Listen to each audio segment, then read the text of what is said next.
ನಮಸ್ಕಾರ ಸ್ನೇಹಿತರೆ, ಕರಾಳ ಸತ್ಯ ಚಾನಲ್ಗೆ ತಮಗೆಲ್ಲ ಸ್ವಾಗತ. ದಿನಾಂಕ ಜೂನ್ 15, 2016. ಸ್ಥಳ ಧಾರವಾಡದ ಸಪ್ತಾಪುರದಲ್ಲಿದ್ದ ಯೋಗೇಶ್ ಗೌಡರ ಸ್ವಂತ ಜಿಮ್. ಸಮಯ ಮುಂಜಾನೆ 7:30. ಧಾರವಾಡ ಜಿಲ್ಲಾ ಪಂಚಾಯತ್ನ ಪ್ರಭಾವಿ ಬಿಜೆಪಿ ಸದಸ್ಯ ಯೋಗೇಶ್ ಗೌಡ ಎಂದಿನಂತೆ ತಮ್ಮದೇ ಜಿಮ್ನ ಒಳಗೆ ಇರ್ತಾರೆ. ಆದರೆ ಅವರಿಗೆ ಗೊತ್ತಿರಲಿಲ್ಲ, ಅದು ಅವರ ಬದುಕಿನ ಕೊನೆಯ ಮುಂಜಾವಾಗಿತ್ತು. ಇದ್ದಕ್ಕಿದ್ದಂತೆ 3 ಬೈಕ್ಗಳಲ್ಲಿ ಬಂದ 6 ಜನ ಹಂತಕರು ಜಿಮ್ನೊಳಗೆ ನುಗ್ತಾರೆ. ನೇರವಾಗಿ ಬಂದು ಯೋಗೇಶ್ ಗೌಡ ಕಣ್ಣಿಗೆ ತಣ್ಣನೆಯ ಖಾರದ ಪುಡಿಚಿ ಎರಚಿ ಬಿಡ್ತಾರೆ. ಕಣ್ಣು ಕಾಣದ ಹಾಗೆ ಜಿಮ್ನೊಳಗೆ ಅವರು ಒದ್ದಾಡ್ತಾ ಇರ್ತಾರೆ.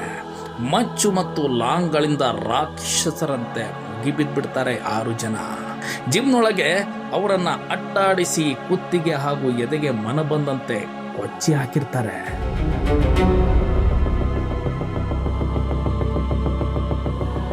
ಇಡೀ ಜಿಮ್ ರಕ್ತದ ಮಡುವಾಗಿತ್ತು. ಯೋಗೇಶ್ ಗೌಡ ಜಿಮ್ನ ಒಳಗೆ ಪ್ರಾಣ ಬಿಡ್ತಾರೆ.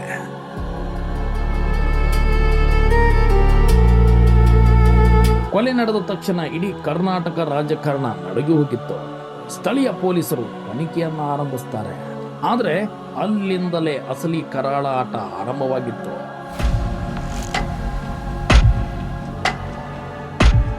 ಪೊಲೀಸರು ಕೆಲವೇ ದಿನಗಳಲ್ಲಿ 6 ಜನರನ್ನ ಬಂಧಿಸಿ ಇದು ಕೇವಲ ಆಸ್ತಿ ಮತ್ತು ಜಮೀನು ವಿವಾದಕ್ಕೆ ನಡೆದ ಕೊಲೆ ಎಂದು ಪ್ರಕರಣ ಮುಗಿಸಲು ಪ್ರಯತ್ನಿಸುತ್ತಾರೆ. ಆದರೆ ತೆರೆಮರೆಯಲ್ಲಿ ದೊಡ್ಡ ರಾಜಕೀಯ ಕೈಗಳೇ ಆಟ ಆಡುತ್ತಿದ್ದು ಎಂಬ ಮಾತುಗಳು ಹರಿದಾಡ್ತವೆ. ಯಾಕಂದ್ರೆ ಕೊಲೆಯಾದ ಯೋಗೇಶ್ ಗೌಡ ಅಂದಿನ ಕಾಂಗ್ರೆಸ್ ಸರ್ಕಾರದ ಪ್ರಭಾವಿ ಸಚಿವ ವಿನಯ್ ಕುಲಕರ್ಣಿಗೆ ನೇರ ಸವಾಲಾಗಿದ್ದ ವ್ಯಕ್ತಿ.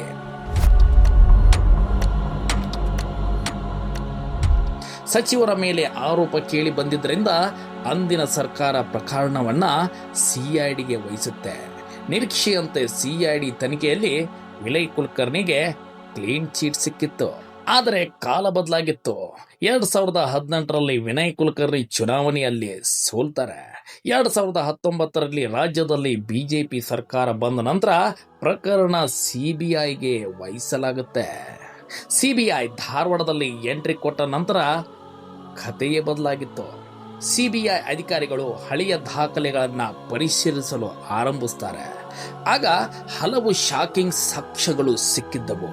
ಸ್ಥಳೀಯ ಪೊಲೀಸರು ಯಾರನ್ನ ಆರೋಪಿಗಳನ್ನಾಗಿ ಕೋರ್ಟ್ ಮುಂದೆ ನಿಲ್ಲಿಸಿದ್ದರೋ ಅವರಲ್ಲಿ ಕೆಲವರು ನಕಲಿ ಆರೋಪಿಗಳಾಗಿದ್ದರು ಎಂಬುದು ತನಿಖೆಯಲ್ಲಿ ಬಯಲಾಗಿತ್ತು. ಅವರಿಗೆ ಲಕ್ಷಾಂತರ ರೂಪಾಯಿ ಹಣ ಮತ್ತು ಜಮೀನಿನ ಆಮಿಷ ಒಡ್ಡಿ ಶರಣಾಗುವಂತೆ ಮಾಡಲಾಗಿತ್ತು. ಅಷ್ಟೇ ಅಲ್ಲ, ಅಂದಿನ ಪೊಲೀಸ್ ಸಬ್ ಇನ್ಸ್ಪೆಕ್ಟರ್ ಚನ್ನಕೇಶವ್ ಟಿಂಗ್ರಿಕರ್ ಸಾಕ್ಷ್ಯನಾಕ್ಷ ಮಾಡಲು ಮತ್ತು ಅಸಲಿ ಆರೋಪಿಗಳನ್ನ ಬಚಾವ್ ಮಾಡಲು ಸಹಾಯ ಮಾಡಿದ್ದರು ಎಂಬ ಆರೋಪವು ಹೊರಬಂದಿತ್ತು.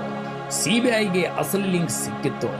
ರಾಜಕೀಯ ದ್ವೇಷದ ಹಿನ್ನೆಲೆಯಲ್ಲಿ ಕೊಲೆಗೆ ಸ್ಕೆಚ್ ಹಾಕಿದ್ದು ಮತ್ತು ಸುಪಾರಿ ನೀಡಿದ್ದು ಮಾಜಿ ಸಚಿವ ವಿನಯ್ ಕುಲಕರ್ಣಿ ಹಾಗೂ ಅವರ ಮಾವ ಚಂದ್ರಶೇಖರ ಇಂಡಿ ಎಂದು ಸಿಬಿಐ ಆರೋಪಿಸಿತ್ತು. ಪ್ರಕರಣದ 15ನೇ ಆರೋಪಿಯಾಗಿ ವಿನಯ್ ಕುಲಕರ್ಣಿ ಹೆಸರನ್ನ ಸಿಬಿಐ ಚಾರ್ಜ್ ಶೀಟ್ಸ್ಗೆ ಸೇರಿಸಿತ್ತು. ದಿನಾಂಕ ನವೆಂಬರ್ 5, 2020. ಮುಂಜಾನೆ ಸಿಬಿಐ ವಿನಯ್ ಕುಲಕರ್ಣಿ ಅವರ ಧಾರವಾಡದ ಮನೆ ಮೇಲೆ ದಾಳಿ ನಡೆಸಿತ್ತು. ದಿನಪೂರ್ತಿ ವಿಚಾರಣೆ ನಡೆಸಿದ ನಂತರ ಸಂಜೆ ವೇಳೆಗೆ ಅವರನ್ನ ಬಂಧಿಸಲಾಗಿತ್ತು.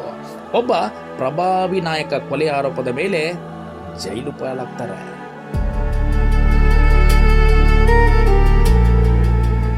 ಸುಮಾರು 9 ತಿಂಗಳ ಜೈಲು ವಾಸದ ನಂತರ ಸುಪ್ರೀಂ ಕೋರ್ಟ್ ತವರು ಜಿಲ್ಲೆ ಧಾರವಾಡಕ್ಕೆ ಕಾಲಿಡಬಾರದು ಎಂಬ ಷರತ್ತಿನೊಂದಿಗೆ ಅವರಿಗೆ ಜಾಮೀನು ನೀಡಿತ್ತು. 2023 ವಿಧಾನಸಭಾ ಚುನಾವಣೆ ಬಂದಿತ್ತು. ಕೋರ್ಟ್ ವಿನಯ್ ಕುಲಕರ್ಣಿಗೆ ಕ್ಷೇತ್ರಕ್ಕೆ ಹೋಗಲು ಅನುಮತಿ ನೀಡಿರಲಿಲ್ಲ. ಆದರೂ ಅವರು ವಿಡಿಯೋ ಕಾಲ್ ಮೂಲಕವೇ ಪ್ರಚಾರ ನಡೆಸ್ತಾರೆ. ಕೊನೆಗೆ ಅವರು ಗೆದ್ದು ಮತ್ತೆ ಶಾಸಕರಾಗ್ತಾರೆ.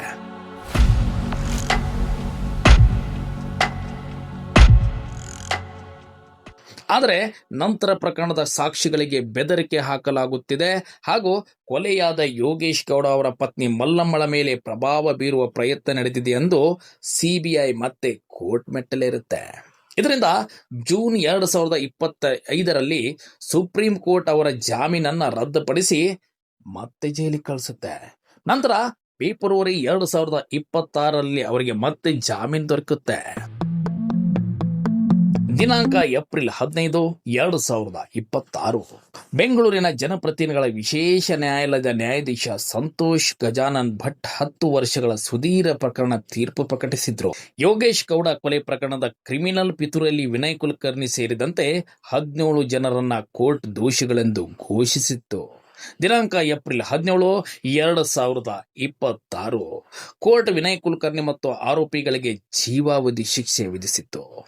ಜೀವಾವಧಿ ಶಿಕ್ಷೆ ಪ್ರಕಟವಾದ ನಂತರ ನಿಯಮಗಳ ಪ್ರಕಾರ ಅವರ ಶಾಸಕ ಸ್ಥಾನ ಅನರ್ಹಗೊಂಡಿತ್ತು. ಆದರೆ ಈ ಹೈ ಪ್ರೊಫೈಲ್ ಪ್ರಕರಣದಲ್ಲಿ ಜುಲೈ 31, 2026ರಂದು ಅಂದ್ರೆ ಇವತ್ತು ಮತ್ತೊಂದು ಮಹತ್ವದ ತಿರುವು ಸಿಕ್ಕಿತ್ತು. ವಿಶೇಷ ನ್ಯಾಯಾಲಯ ನೀಡಿದ ಜೀವಾವಧಿ ಶಿಕ್ಷೆಯನ್ನ ಪ್ರಶ್ನಿಸಿ ವಿನಯ್ ಕುಲಕರ್ಣಿ ಕರ್ನಾಟಕ ಹೈಕೋರ್ಟ್ನಲ್ಲಿ ಮೇಲ್ಮನವಿ ಸಲ್ಲಿಸಿದ್ರು. ಅದೇ ದಿನ ಹೈಕೋರ್ಟಿಂದ ಅವರಿಗೆ ಮಧ್ಯಂತರ ರಿಲೀಫ್ ದೊರಕಿತ್ತು.